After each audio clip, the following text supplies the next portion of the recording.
বন্ধুরা বলো তো এটা কি? কে কে চেনো এই খাবারটাকে? এই যে এটা হচ্ছে কেক। সবাই চেনে, তারপরে বললাম। এখন হচ্ছে আমি কেক খাবো। এই দেখো,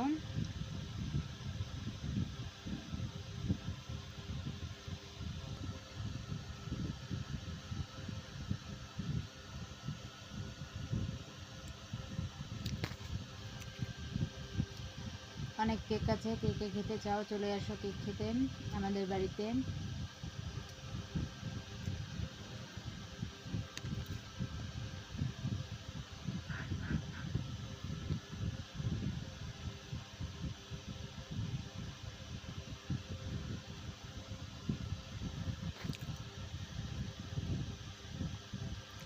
আমি তো খেলাম, আরও কেক আছে অনেক কেক। যে এগুলো রেখে দেবো, এত কেক খেয়ে করা যাবে না, সম্ভব না, তাই রেখে দিচ্ছি।